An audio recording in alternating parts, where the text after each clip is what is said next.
നിങ്ങളുടെ മലബന്ധം ഒരുപക്ഷെ ക്യാൻസർ ആയിരിക്കാം.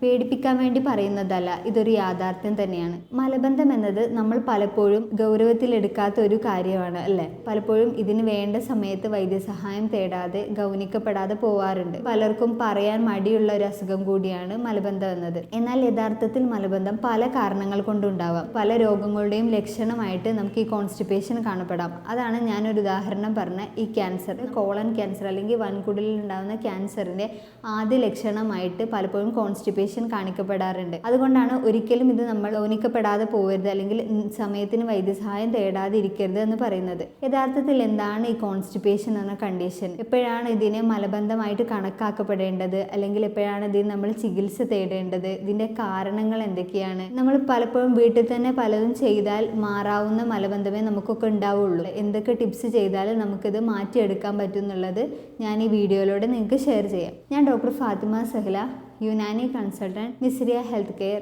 പൂക്കോട്ടൂർ. കോൺസ്റ്റിപ്പേഷൻ വരാത്ത ആൾക്കാർ വളരെ കുറവായിരിക്കും അല്ലേ? ജീവിതത്തിൽ ഒരു തവണയെങ്കിലും മലബന്ധം അനുഭവപ്പെടാത്തവരുണ്ടാവില്ല എന്ന് തന്നെ പറയാം. യഥാർത്ഥത്തിൽ എപ്പോഴാണ് നമ്മൾ മലബന്ധം എന്ന് പറയുന്നത്?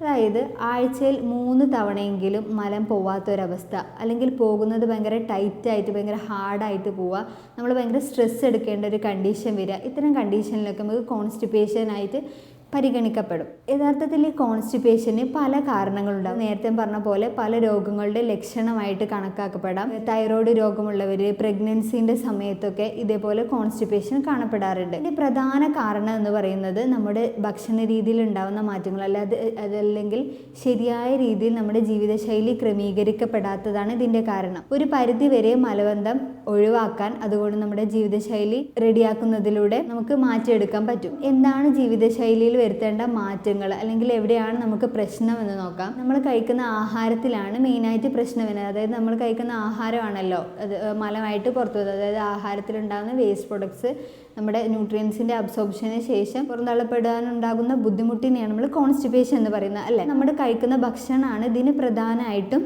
ഒരു പങ്ക് വഹിക്കുന്നത്.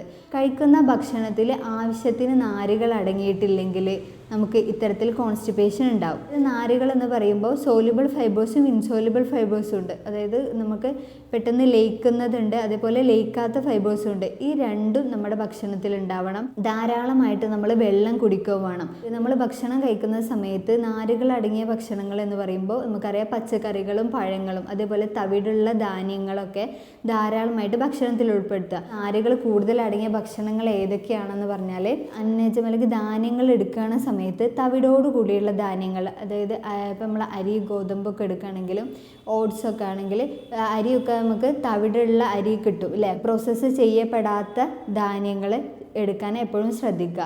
ഓട്സൊക്കെ എടുക്കുന്ന സമയത്ത് സ്റ്റീൽ കട്ട് ഓട്സോ അല്ലെങ്കിൽ റോൾഡ് ഓട്സ് ഒക്കെ എടുക്കാൻ ശ്രദ്ധിക്കുക. കാരണം അല്ലാത്ത പക്ഷേ ഇത് ഭയങ്കര ഇൻസ്റ്റൻറ്റ് ഓട്സ് ഒക്കെ എടുക്കുന്ന സമയത്ത് അത് വെറും പ്രോസസ്ഡ് ആണ്. അതിൽ ഫൈബേഴ്സ് വളരെ കുറവായിരിക്കും, ഇല്ല എന്ന് തന്നെ പറയാം. അത്തരത്തിൽ നമ്മൾ ഭക്ഷണങ്ങൾ ചൂസ് ചെയ്യുന്ന സമയത്ത് ശ്രദ്ധിക്കണം. ഇനി പച്ചക്കറികളും പഴങ്ങളും നോക്കുകയാണെങ്കിൽ ബീട്രൂട്ട്, ക്യാരറ്റ് അല്ലെങ്കിൽ ഇലവർഗ്ഗങ്ങളൊക്കെ വളരെയധികം ഫൈബർ കണ്ടൻറ്റ് ഉള്ളതാണ്. അതുപോലെ ഫ്രൂട്ട്സ് ഒക്കെ കഴിക്കുന്ന സമയത്ത് നമ്മൾ ജ്യൂസ് ആക്കാതെ ഫ്രൂട്ട്സ് അതേപോലെ കഴിക്കാൻ ശ്രദ്ധിക്കുക. തൊലിയോട് കൂടെ ഫ്രൂട്ട്സ് കഴിക്കാൻ നോക്കുക. അപ്പോൾ നമുക്ക് ഫൈബർ കൂടുതലായിട്ട് നമ്മുടെ ശരീരത്തിലേക്ക് എത്താൻ ഹെൽപ്പ് ചെയ്യും. ഈ ഫൈബർ എന്ന് പറഞ്ഞാൽ മലബന്ധത്തിന് മാത്രമേ, നിങ്ങൾക്ക് എല്ലാവർക്കും അറിയാം നമ്മുടെ ഷുഗറും കൊളസ്ട്രോളും അമിതവണ്ണം ഒക്കെ കൺട്രോൾ ചെയ്യാനും ഈ ഫൈബർ വളരെയധികം ഹെൽപ്പ് ചെയ്യും. പിന്നെ നമ്മൾ നോൺ വെജ് ഐറ്റംസ് കഴിക്കുമ്പോൾ പലപ്പോഴും പലർക്കും മലബന്ധത്തിൻ്റെ ബുദ്ധിമുട്ടുണ്ടാവാറുണ്ട്. കാരണം ഇതിൽ ഒട്ടും ഫൈബർ ഇല്ലാത്തതാണ്. അതായത് ഇപ്പോൾ നമ്മൾ നോൺ വെജ് കഴിക്കുകയാണെങ്കിലും അതിൻ്റെ കൂടെ നമ്മൾ സാധാരണ ഇപ്പോൾ ഗ്രിൽഡ് ചിക്കൻ അല്ലെങ്കിൽ ബാർബിക്യൂസ് ഒക്കെ കഴിക്കുന്ന സമയത്ത് നമ്മൾ അതിൻ്റെ കൂടെ കഴിക്കുന്നത് ഒന്നെങ്കിൽ മൈദ കൊണ്ടുണ്ടാക്കിയ റൊട്ടി അല്ലെങ്കിൽ ചപ്പാത്തി, കുബൂസ് ഇങ്ങനത്തെ സാധനങ്ങളാവും. ഇതിലൊരിക്കലും ഫൈബർ തീരെ വരുന്നില്ല. ഇത് രണ്ടും കഴിക്കുന്ന സമയത്ത് നമുക്ക് ഫൈബർ കണ്ടന്റ് തീരെ കിട്ടാത്തതുകൊണ്ടാണ് നമുക്ക് കോൺസ്റ്റിപ്പേഷൻ്റെ ബുദ്ധിമുട്ട് തന്നെ. അപ്പോൾ എപ്പോഴും നമ്മൾ ചിക്കൻ കഴിക്കരുത് അല്ലെങ്കിൽ നോൺ വെജ് എടുക്കരുത് നമുക്ക് പറയാൻ പറ്റില്ലല്ലോ. കാരണം ആവശ്യത്തിനുള്ള പ്രോട്ടീൻ കിട്ടണമെങ്കിൽ നമുക്ക് നോൺ വെജ് എടുക്കണം. എല്ലാ സമയത്തും വെജ് കഴിക്കണം എന്നില്ല എല്ലാവരും. അങ്ങനെയുള്ള ആളുകളാണെന്നുണ്ടെങ്കിൽ കഴിക്കുന്ന സമയത്ത് എന്ത് ചെയ്യുക, അതിൻ്റെ കൂടെ കുറഞ്ഞ ക്വാണ്ടിറ്റി നമുക്ക് സാലഡ് പലപ്പോഴും നമുക്ക് ഹോട്ടലുകളിലൊക്കെ ആണെങ്കിൽ കിട്ടും അല്ലേ? ആ രീതിക്കല്ല, നല്ലൊരു എമൗണ്ട് തന്നെ നമ്മൾ എന്ത് ചെയ്യണം, സാലഡ്സ് കൂടെ കഴിക്കാൻ ശ്രദ്ധിക്കണം. എന്നാൽ ഇത് ഒരു പരിധിവരെ മാറ്റിയെടുക്കാൻ പറ്റും. അതുപോലെ തന്നെ പ്രധാനമുള്ളതാണ് വെള്ളം കുടിക്കുക എന്നുള്ളത്. നന്നായിട്ട് ഇതിൻ്റെ കൂടെ വെള്ളം കുടിക്കാനും ശ്രദ്ധിക്കുക. പിന്നെ നമ്മൾ ഈ ചിക്കനൊക്കെ ഞാൻ പറഞ്ഞല്ലോ ഗ്രിൽഡ് ചിക്കൻ അല്ലെങ്കിൽ ബാർബിക്യൂസിൻ്റെ സമയത്ത് നമുക്ക് വരുന്ന പ്രശ്നം എന്താ വെച്ചാൽ ഇത് ഭയങ്കര ഡ്രൈ ആയിരിക്കും. അതുപോലെ നമ്മൾ ഡീപ്പ് ഫ്രൈ ചെയ്യണ നോൺ വെജ് ഐറ്റംസ് അല്ലെങ്കിൽ വെജ് ഐറ്റംസ് ആയിക്കോട്ടെ, നമ്മൾ ഡീപ്പ് ഫ്രൈ ചെയ്യുന്ന സമയത്ത് ഇതിലുള്ള വാട്ടർ കണ്ടൻറ്റ് മൊത്തമായിട്ടും ഡ്രെയിൻ ഔട്ട് ആവും. അതായത് അതിൽ വാട്ടർ കണ്ടൻറ്റ് പിന്നെ തീരെ ഉണ്ടാവില്ല. ഇതാണ് നമ്മൾ കഴിക്കുന്നത്. അപ്പോൾ ഇത് ഡൈജസ്റ്റ് ചെയ്യപ്പെടാനും അതേപോലെ തന്നെ പുറന്തള്ളപ്പെടാനും ഭയങ്കര ബുദ്ധിമുട്ടായിരിക്കും. അപ്പോൾ ഇതാണ് കോൺസ്റ്റിപ്പേഷൻ വരാനുള്ള മറ്റൊരു റീസൺ. പാകം ചെയ്യുന്ന സമയത്തും അതായത് ഏത് രീതിയിൽ നമ്മൾ ഈ നോൺ വെജ് കഴിക്കണോ എന്നുള്ളത് ഭയങ്കര ഇമ്പോർട്ടൻ്റ് ആയിട്ടുള്ള കാര്യമാണ്. എപ്പോഴും ഒരു കറിയോടുകൂടി ഗ്രേവി ടൈപ്പായിട്ട് കഴിക്കുകയാണെങ്കിൽ കുറച്ചും കൂടി ബെറ്റർ ആയിരിക്കും. ഓക്കെ, വെള്ളം കുടിക്കുന്ന കാര്യം പറഞ്ഞല്ലോ. വെള്ളം എല്ലാ ദിവസവും നമ്മൾ ആവശ്യത്തിന് 2-2.5 ലിറ്റർ വെള്ളം കുടിക്കേണ്ടെന്നുള്ള കാര്യം നമ്മൾ വളരെയധികം ഉറപ്പ് വരുത്തണം. പിന്നെ പ്രത്യേകിച്ച് ടോയ്ലറ്റ് എല്ലാ ദിവസവും ഒരേ സമയത്ത് ടോയ്ലറ്റ് പോകാൻ ശ്രദ്ധിക്കുക. ഇത് വളരെയധികം നമ്മളെ ഹെൽപ്പ് ചെയ്യും കോൺസ്റ്റിപ്പേഷൻ ഇല്ലാതാക്കാൻ. കാരണം നമ്മൾ എല്ലാ ദിവസവും ടോയ്ലറ്റ് പോകുന്ന ഒരു സമയത്ത് നിന്ന് നമ്മൾ പിന്തിപ്പിച്ചാൽ, അതായത് ഇപ്പോൾ എല്ലാ ദിവസവും 6 മണിക്ക് ടോയ്ലറ്റ് പോകുന്ന ഒരാൾ ഒരു ദിവസം 8 മണിക്ക് പോകാൻ നിൽക്കുകയാണെങ്കിൽ അയാൾക്ക് പലപ്പോഴും കോൺസ്റ്റിപ്പേഷന് ബുദ്ധിമുട്ട് കാണാറുണ്ട്. ഇതിന് കാരണം എന്താ വെച്ചാൽ നമ്മുടെ വൻകുടലിലാണ് നമ്മുടെ വാട്ടറിൻ്റെ അബ്സോർപ്ഷൻ നടക്കുക, അതായത് വെള്ളത്തിൻ്റെ അബ്സോർപ്ഷൻ. അപ്പോൾ ഈ മലത്തിലുള്ള വെള്ളം എന്ത് ചെയ്യും, നമ്മുടെ ബോഡി വലിച്ചെടുക്കും. ഇത് കുറേ സമയം നിൽക്കണ അനുസരിച്ച് നമ്മുടെ ബോഡിയിൽ വാട്ടർ അബ്സോർപ്ഷൻ കൂടുതലായിട്ട് നടക്കും. ഇത് പോകാനുള്ള ഒരു ബുദ്ധിമുട്ട് ഉണ്ടാക്കും. നമ്മൾ സമയം വൈകിപ്പിക്കുന്ന സമയത്ത് ഈ കോൺസ്റ്റിപ്പേഷൻ അനുഭവപ്പെടാനുള്ളൊരു കാരണം. ചെറിയ കുട്ടികളൊക്കെ ആണെന്നുണ്ടെങ്കിൽ നമുക്ക് അവരെ ട്രെയിൻ ചെയ്തെടുക്കുക. അതായത് എല്ലാ ദിവസവും ഒരേ സമയത്ത് തന്നെ ടോയ്ലറ്റ് പോകാനുള്ളൊരു ടെൻഡൻസി, അത് പേടിപ്പിച്ചിട്ടോ അല്ലെങ്കിൽ നിർബന്ധിപ്പിച്ചിട്ട് ചെയ്യിക്കല്ല, അവരെ നല്ല രീതിയിൽ തന്നെ ചെയ്യിക്കുകയാണെങ്കിൽ നല്ലൊരു റിസൾട്ട് നമുക്ക് കോൺസ്റ്റിപ്പേഷൻ ഇല്ലാതാക്കാൻ ഹെൽപ്പ് ചെയ്യും. പിന്നെ ഡയബറ്റീസിൻ്റെ കേസിലൊക്കെ പറയുകയാണെന്നുണ്ടെങ്കിൽ കോൺസ്റ്റിപ്പേഷൻ കാണാറുണ്ട്. അതേപോലെ ന്യൂറോപ്പതി വന്നിട്ട്, അതായത് നെർവ്സിനൊക്കെ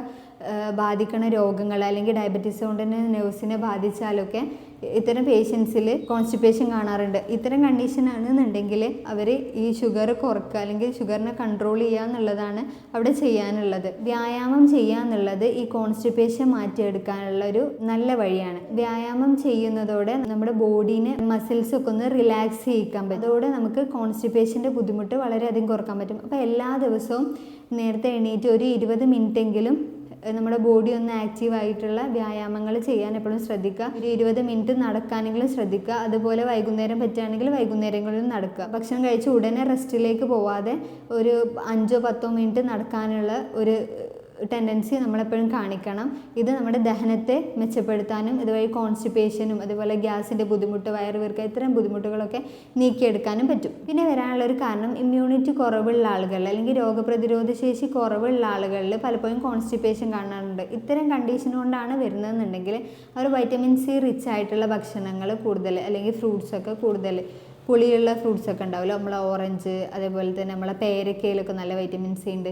ഇത്തരം ഭക്ഷണങ്ങൾ കൂടുതലായിട്ട് ഉൾപ്പെടുത്താൻ ശ്രദ്ധിക്കുക. ഇത് അവരുടെ കോൺസ്റ്റിപ്പേഷൻ മാറ്റിയെടുക്കാൻ വളരെയധികം ഹെൽപ്പ് ചെയ്യും. അതേപോലെ തന്നെ കോൺസ്റ്റിപ്പേഷൻ വരാനുള്ള മറ്റൊരു പ്രധാന കാരണമാണ് നമ്മുടെ സ്ട്രെസ്സ്, അതേപോലെ ഉറക്കമില്ലാത്ത അവസ്ഥ. ഇതൊക്കെ ഇന്ന് നമ്മുടെ ഒരു ഫാസ്റ്റ് വേൾഡിലാണല്ലേ ജീവിക്കുന്നത്. അപ്പം എല്ലാവർക്കും തിരക്കാണ്, സ്ട്രെസ്സാണ്, ഉറങ്ങാനും സമയമില്ല, ഫോണിൽ കുറേ റീൽസൊക്കെ കണ്ട് ഉറങ്ങുമ്പോൾ കുറേ സമയം. അപ്പം ഇത്തരം കണ്ടീഷൻസൊക്കെ നമുക്ക് കോൺസ്റ്റിപ്പേഷൻ ഉണ്ടാക്കും. സ്കൂളിൽ പോകുന്ന കുട്ടികളാണെങ്കിൽ അവർക്ക് രാവിലെ ഒന്നും സമയമില്ല, ധൃതിയിൽ പോവാണ്, പഠിക്കാനുള്ള സ്ട്രെസ്സ്, ജോലി ചെയ്യുന്നവരാണെങ്കിൽ ബിസിനസ്സിലുള്ള സ്ട്രെസ്സ്. ഇതൊക്കെ മാറ്റി വെച്ചിട്ട് നമുക്ക് വേണ്ടിയിട്ട് അതേപോലെ മെഡിറ്റേഷനോ യോഗയോ അല്ലെങ്കിൽ നമുക്ക് ഇഷ്ടമുള്ള കാര്യങ്ങൾ ചെയ്തിട്ട് നമ്മുടെ മനസ്സിനെ ഒന്ന് കൂളാക്കാൻ എപ്പോഴും ശ്രദ്ധിക്കണം. സ്ട്രെസ്സ് വന്നാലും നമുക്ക് ഈ കോൺസ്റ്റിപ്പേഷൻ വരാനുള്ള ചാൻസ് കൂടുതലാണ്. കോൺസ്റ്റിപ്പേഷൻ വന്നു കഴിഞ്ഞാൽ നമുക്കിപ്പം നമ്മൾ വിചാരിക്കും കോൺസ്റ്റിപ്പേഷൻ ഇല്ല, അതുകൊണ്ട് വലിയ ബുദ്ധിമുട്ടൊന്നുമില്ല, ഇടയ്ക്ക് എപ്പോഴെങ്കിലും ടോയ്ലറ്റ് പോയാൽ മതി അല്ലെങ്കിൽ പുറന്തള്ളിയാൽ മതി എന്നുള്ളൊരു തോട്ട് നമുക്ക് പലപ്പോഴും വരാറുണ്ടല്ലോ. യഥാർത്ഥത്തിൽ നമ്മൾ മനസ്സിലാക്കണം, നമ്മുടെ വയറാണ് എല്ലാ അസുഖങ്ങളുടെയും കാരണം. നമ്മുടെ വയറ് ശരിയല്ലെങ്കിൽ നമ്മൾ ശ്രദ്ധിച്ചിട്ടുണ്ടാകും ഈ കോൺസ്റ്റിപ്പേഷനുള്ള ആൾക്കാർക്ക് മൂഡ് സ്വിങ്സ് ഉണ്ടാവും, അല്ലെങ്കിൽ ഒന്നിലും ഒന്ന് കോൺസെൻട്രേറ്റ് ചെയ്യാൻ പറ്റാത്ത അവസ്ഥ, ജോലി ഒന്നും ചെയ്യാൻ പറ്റണില്ല, ഭയങ്കര ഉന്മേഷക്കുറവ്, എപ്പോഴും മടി പിടിച്ച പോലെ, ഇത്തരം കണ്ടീഷൻസ് ഒക്കെ ഉണ്ടാവും. ഇതിനൊക്കെ കാരണം ഈ കോൺസ്റ്റിപ്പേഷനാണ്. അപ്പോൾ നമ്മൾ മനസ്സിലാക്കേണ്ടത് നമ്മുടെ സ്കിൻ ഡിസീസസ് അല്ലെങ്കിൽ ഹെയർ ഫോള് ഇതേപോലുള്ള ഒരുപാട് ഡിസീസ്, നമ്മുടെ ഓട്ടോ ഇമ്മ്യൂൺ ഡിസീസ് അടക്കം ഉണ്ടാവാൻ ഇത്തരത്തിൽ കോൺസ്റ്റിപ്പേഷൻ ഉണ്ടാവും കാരണം. അപ്പോൾ നമ്മുടെ ഭക്ഷണ രീതി റെഡിയാക്കുക, വ്യായാമം ചെയ്യുക, മതിയായിട്ട് വെള്ളം കുടിക്കുക, ഇത്തരം കാര്യങ്ങളൊക്കെ ചെയ്തിട്ട് നമ്മൾ എന്ത് ചെയ്യണം, നമ്മളെ കോൺസ്റ്റിപ്പേഷൻ ഇല്ലാതാക്കണം. എല്ലാ ദിവസവും നല്ല രീതിയിൽ തന്നെ നമ്മുടെ ശോധന ഉണ്ടെന്നുള്ള കാര്യം നമ്മൾ ഉറപ്പാക്കണം. ഇനിയിപ്പോൾ പലർക്കും ഇങ്ങനെ ആഹാരരീതി ശരിയാക്കുമ്പോഴൊന്നും ഈ കോൺസ്റ്റിപ്പേഷൻ മാറി കിട്ടുന്നില്ല എന്നുണ്ടെങ്കിൽ വീട്ടിൽ തന്നെ ചെയ്തു നോക്കാൻ പറ്റിയ കുറച്ച് ടിപ്സ് ഞാൻ പറഞ്ഞുതരാം. രാത്രിയിൽ എന്ത് ചെയ്യുക, അത്തിപ്പഴം ഒരു 4 അത്തിപ്പഴം എടുത്തിട്ട് വെള്ളത്തിലെടുക്കുക, ഒരു ഗ്ലാസ് വെള്ളത്തിലിട്ട് വെക്കുക, എന്നിട്ട് അത് കുതിർത്താൻ വേണ്ടിയിട്ട് വെക്കാം. രാവിലെ അത് വെറും വയറ്റിൽ കഴിക്കുക. ഈ അത്തിപ്പഴം അതിൻ്റെ വെള്ളം കൂടി കുടിക്കുന്നത് നമ്മുടെ കോൺസ്റ്റിപ്പേഷൻ ഇല്ലാതാക്കാൻ ഹെൽപ്പ് ചെയ്യും. അതേപോലെ തന്നെ ഉണക്കമുന്തിരി രാത്രി ഇതുപോലെ വെള്ളത്തിലിട്ട് വെക്കുക, അല്ലെങ്കിൽ നമ്മൾ രാവിലെ ഇട്ട് വെച്ചിട്ട് വൈകുന്നേരം കുടിക്കുക ചെയ്യുക.